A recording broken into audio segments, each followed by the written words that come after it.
Oke, teman-teman semua, Assalamualaikum warahmatullahi wabarakatuh. Warahmatullahi Pada wabarakatuh. kesempatan kali ini, pada kesempatan kali ini, saya dan teman-teman dari kelompok 5 pada mata kuliah Manajemen Bea dan Cukai akan memaparkan materi tentang jenis-jenis bea masuk dan ketentuan impor barang. Eh, kami yang beranggotakan 3 orang. Yang pertama, Saya Lutfia Syifa Ramadhani dengan NIM 24233043. Saya Nabila Kurnia Putri dengan NIM 24233014. dan saya sendiri Zara Aulia dengan NIM 24233033. Oke, kita lanjut saja materi yang pertama yaitu tentang jenis-jenis bea masuk yang akan dipaparkan oleh Lutfia Sifa. Kepada Lutfia Sifa dipersilakan. Baik, yang pertama itu ada jenis-jenis bea masuk. Bea masuk merupakan pungutan yang dipungut oleh negara berdasarkan undang-undang yang dikenakan kepada barang yang diimpor, sehingga barang yang masuk ke Indonesia terhitung sebagai barang impor dan terutang bea masuk.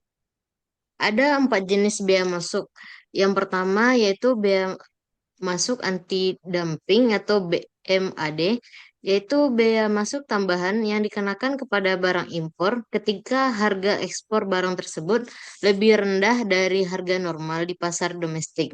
Bea masuk anti dumping ini dikenakan untuk barang impor yang menyebabkan kerugian terhadap industri barang sejenis yang diproduksi di dalam negeri dan dinilai menghambat pengembangan industri barang sejenis di dalam negeri. Yang kedua, bea masuk imbalan. Jenis bea masuk tambahan yang dikenakan pada barang impor ketika ditemukan adanya subsidi yang diberikan oleh negara pengekspor atas barang tersebut.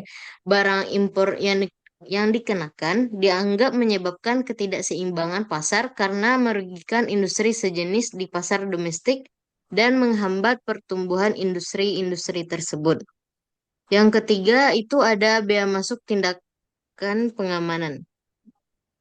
Ini merupakan barang impor ketika terdapat gangguan terhadap barang sejenis yang diproduksi di dalam negeri. Besaran bea masuk tindakan pengaman ini dapat mencapai jumlah maksimum yang diperlukan untuk mengatasi kerugian serius atau mencegah potensi kerugian serius yang dapat menimpa industri domestik. Dan yang terakhir yaitu bea masuk pembalasan. Bea masuk yang dikenakan pada barang impor yang berasal dari negara yang melakukan perlakuan diskriminatif terhadap ekspor barang Indonesia. Perlakuan tidak adil tersebut dapat berupa pembatasan, larangan, ataupun pengenaan bea masuk tambahan terhadap barang ekspor, sehingga bea masuk pembalasan ditetapkan sebagai respon atas tindakan tersebut. Baik, hanya itu yang dapat saya sampaikan. Saya kembalikan kepada moderator. Oke, materi selanjutnya tentang ketentuan impor barang yang akan disampaikan rekan saya Nabila Kurnia Putri. Kepada Nabila dipersilakan. Oke, terima kasih. Baiklah, saya akan membacakan materi tentang ketentuan impor barang. Nah, yang pertama yaitu barang pribadi, penumpang, barang yang dibawakan oleh penumpang yang masuk ke dalam daerah pabean untuk keperluan pribadi dan ini bukan untuk diperjualbelikan. Contohnya seperti pakaian, sepatu, perhiasan, dan gadget pribadi. Nah, yang kedua ada barang dagang yang dimasukkan ke dalam daerah pabean untuk tujuannya diperjualbelikan atau diperdagangkan. Contohnya seperti pakaian dalam jumlah besar untuk dijual kembali. Yang kedua yaitu elektronik impor untuk di toko. Nah, yang ketiga yaitu barang awak sarana pengangkut barang yang dibawakan oleh awak kapal laut, pesawat, atau sarana pengangkut lainnya. Biasanya berupa kebutuhan pribadi atau awak selama perjalanan. Yang keempat yaitu barang pelintas batas. Barang yang dibawakan oleh penduduk yang tinggal di daerah perbatasan suatu negara dan melintas batas untuk kebutuhan sehari-hari. Contohnya seperti sembako, pakaian, atau bahan konsumsi yang dibawakan warga pembatas Indonesia-Malaysia. Nah, yang kelima yaitu barang kiriman.